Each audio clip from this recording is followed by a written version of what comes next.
Hi everyone. A very good morning to you all. My name is Suraj Samandre. I work here at Threads Technologies as a cybersecurity engineer, and I'm extremely glad to have you guys here with me today. In this session, we will look into a topic that is becoming incredibly important for business, regulators, and of course for the security professionals, which is basically comprehensive understanding between the GDPR and the DPDP Act. So, we'll discuss about these acts in detail. We will also explore the workflows of these two acts or laws, and we'll end up discussing their future trends and conclusion. So let's begin. So in today's session, we will first understand what the GDPR and DPDP are. We will also discuss their key principles and the rights of the individuals they basically uh, store, and we'll also discuss about the organization of obligations.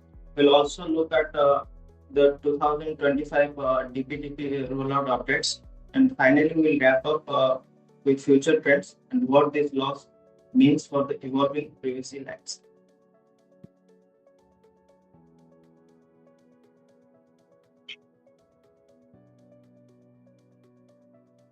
So basically, what is GDPR?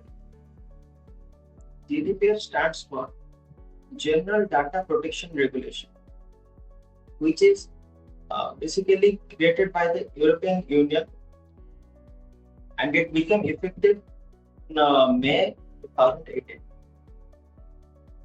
Basically, GDPR focuses on the protection of the personal data of the individuals or the users that give the data to the organization and the organization that processes the data.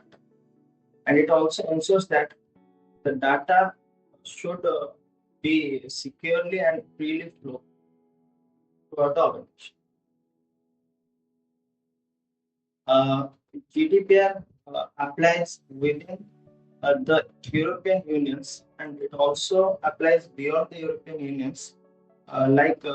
If any organization which is handling the data of European Union's resident should also or must also abide the rules of the GDPR. Then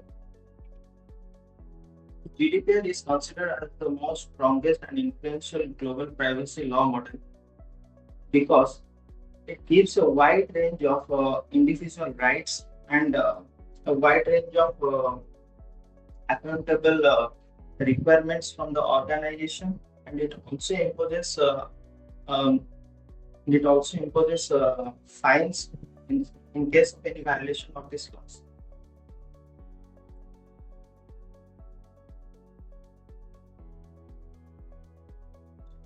Then comes what is DPDP. DPDP stands for the Digital Personal Data Protection. It was created by the Government of India in 2023, but it became effective in November 13, 2025. It specifically applies to the personal information that is collected, processed, or stored in digital. Basically, the Act defines some clear rules like data principles. Basically, what is data principle is the individual or the owner of the data. The data fiduciary, basically the organization that handles the data that it has collected from the user or the owner of the data. And then DPDP has introduced a term like consent manager. It is basically like a platform or a service which helps to manage and track the user consents of the permission. So DPDP will be implemented in a phased rollout. That means DPDP will not be implemented single day or at once. It will be implemented phase by phase or part by part slowly. And it has been started from the November 13, 2025.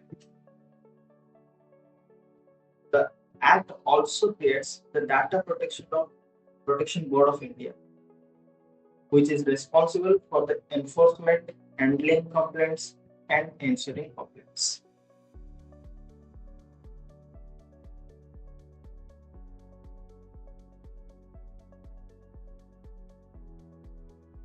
So, now let's just discuss about the key principles of both the acts.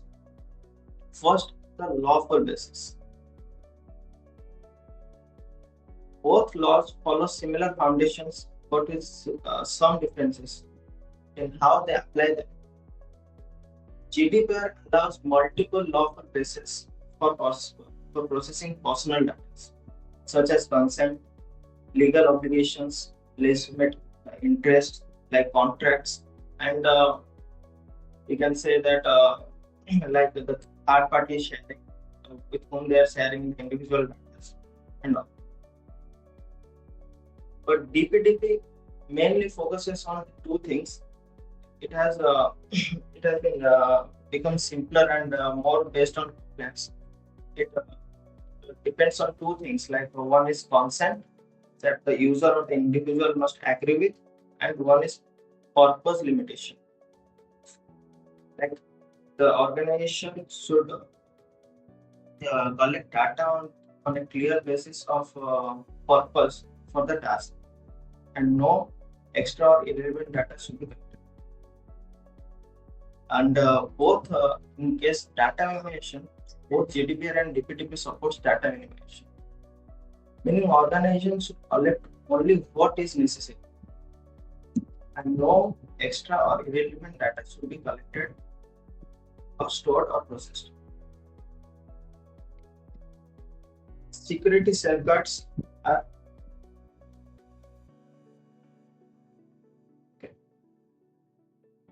Security safeguards are mandatory for both laws, requiring organization to protect data to appropriate technical and organizational needs. Again, the point comes transparency. GDPR holds strong transparency requirements, while DPDP primarily lies on clear notice to inform users. Finally, both laws expect high accountability from organization, meaning they must be able to demonstrate compliance and take responsibilities for protecting personal data.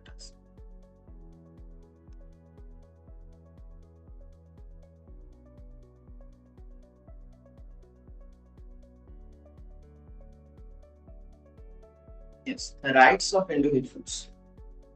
Now let's talk about the rights given to the individuals on GDPR and India's DPDP Act. See, in case of GDPR, there is a right to access. It means that the individual can ask the organization about what kind of data they are storing and with whom they are sharing or what they are storing, and then comes the rectification, right to rectification. The individual has the rights to rectification, means any kind of incorrect data is there with the organization, then the individual can request to rectify or correct the data. Then comes the right to erasure. The individual can request to erase or delete the data that is no longer needed, or the individual can withdraw the consent to use the data. Comes the data portability.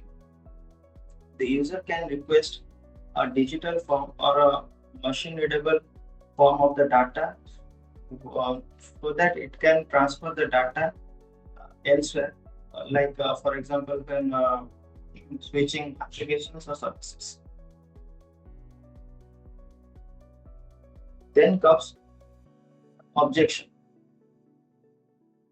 The individual had the rights to object to the organization in case of any kind of profiling or promotion of the individual. In the DPDP, it also has the rights to access in the same way and the rights to correction also in the same way. But one difference is there, that the DPDP has a unique feature named nomination of representative, rights to nominate a representative.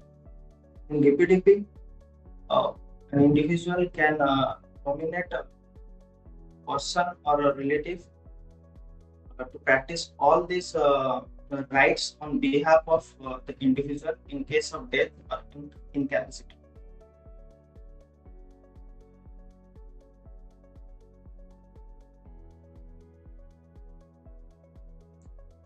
Then comes the organization obligations.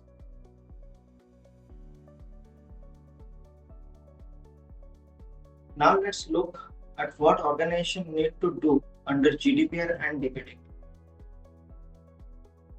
See, under GDPR, the first major obligation is conducting a data protection impact assessment or DPA. This is mandatory risk assessment. Whenever an organization processes data that could significantly impact individual, they need to perform a data protection impact assessment. GDPR also requires certain organization to appoint a data protection officer, which is basically an independent privacy expert who oversees compliance.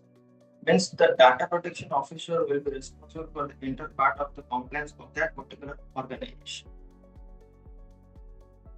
Another strict rule is breach notification.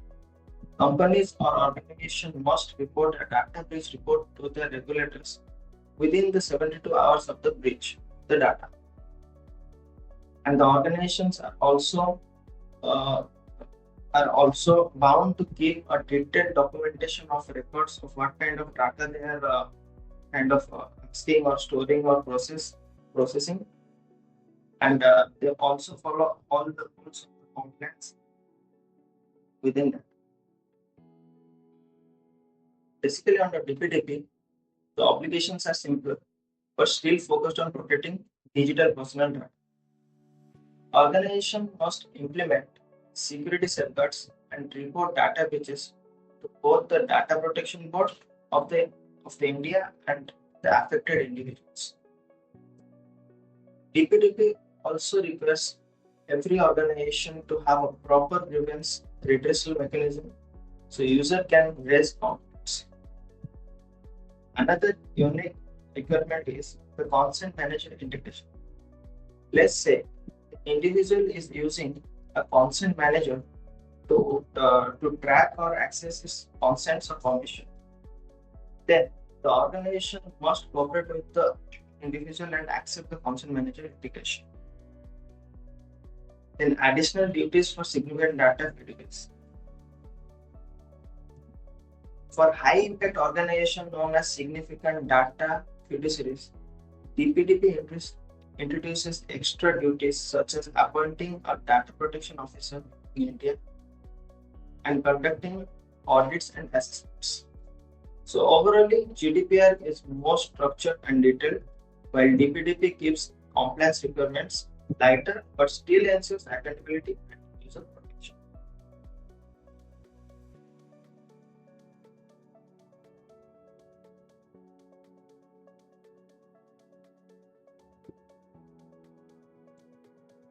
Coming to the enforcement and penalties. So we'll discuss about what are the penalties that will be imposed by the organizations or to the organizations if any of them violates the law. In GDPR, the fines will be imposed to 20 million euros or to 4% of the company's global revenue. So whichever will be higher will be imposed. And in case of enforcement penalties, in case of enforcement, in GDPR, the European Union is made up of many countries. So each state has its own data protection board, and all the data protection board is centrally controlled by a single authority, that is European Data Control Board. Yes, DPDP, the monetary penalties are same, but as are slightly slim, but it does not applies the penalties like GDPR. It applies the penalties on the basis of the severity and the type of the breach or the violation of the law, and it is centrally controlled by the Data Control Board of India, and the penalties are also activated under the 2025 rule.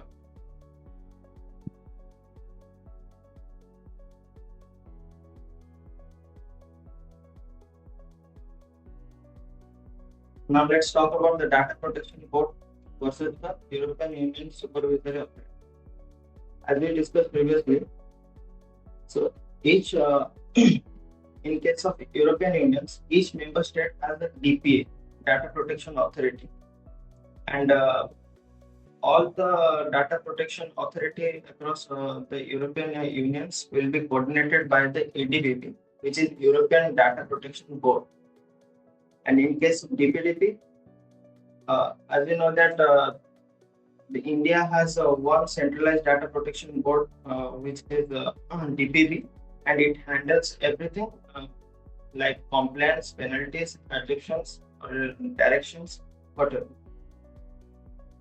And one important thing is that the Data Protection Board of India, and the DPDP is designed is digitally by design. Means from the first the organization should store or collect data or process data only in digital form.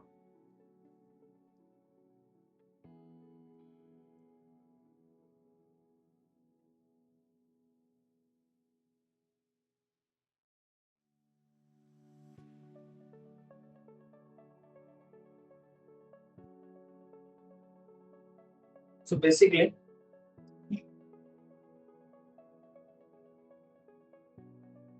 uh,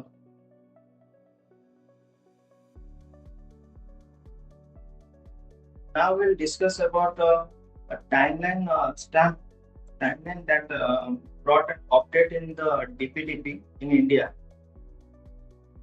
On November 13, the India government notified the DPDP rules and started phase implementations.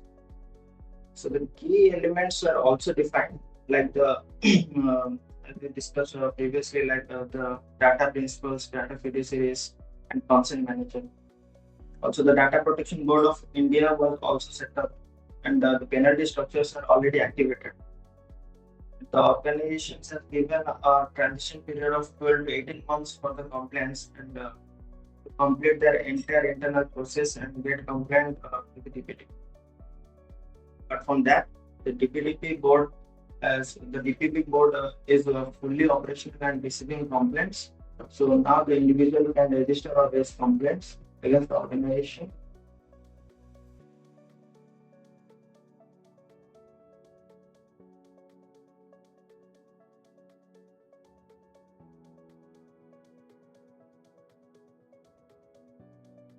Now just talk about the difference between the GDPR and DPDP.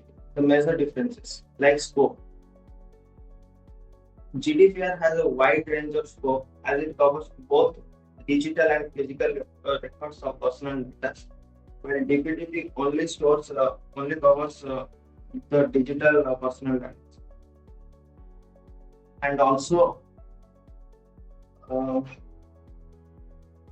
we can say that GDPR supports multiple lawful bases. As a result, the organization gets a wide range of lawful bases to choose one appropriate law.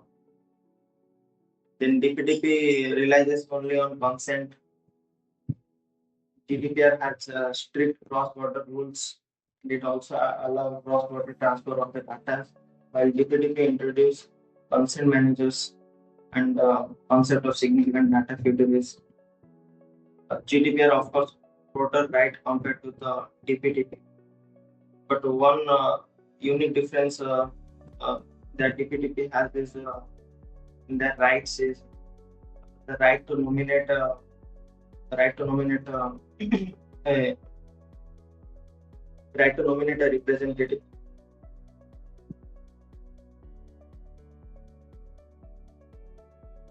Coming to the similarities, both laws strongly prioritize privacy and security.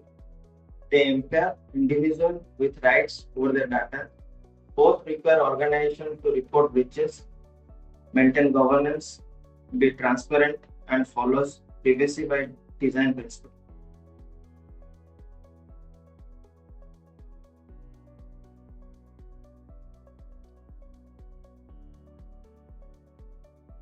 Okay, now coming to the impact on businesses.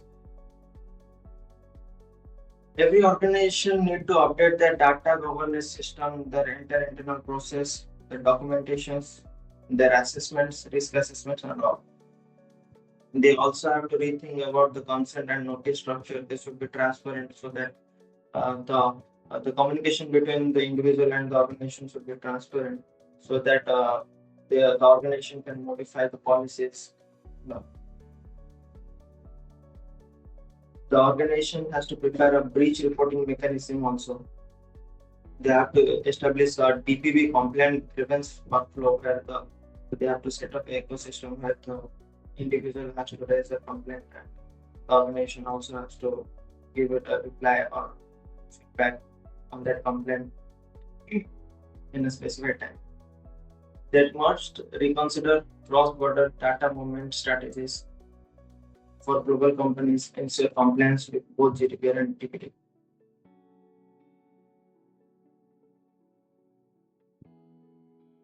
Coming to the challenges and criticism, there are challenges such as unclear cross-border transfer rules, tight compliance timelines, questions about the DPDP independence, like if the central bodies can influence the authorities, and the overall maturity of enforcement. The organization will need to strengthen internal process and build a privacy-first culture.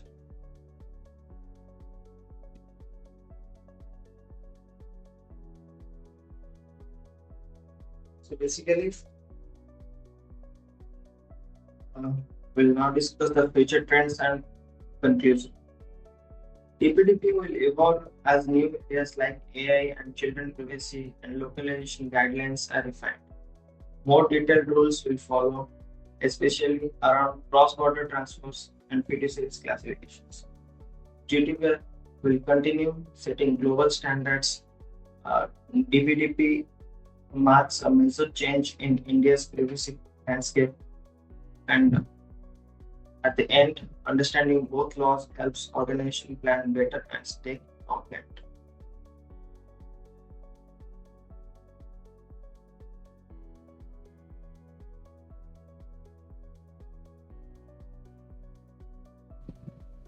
So let's just wrap up the session. And if you guys have any further questions, then please drop in the comment box. Our team will reach to you. So thanks a lot for your time and attention. Thank you.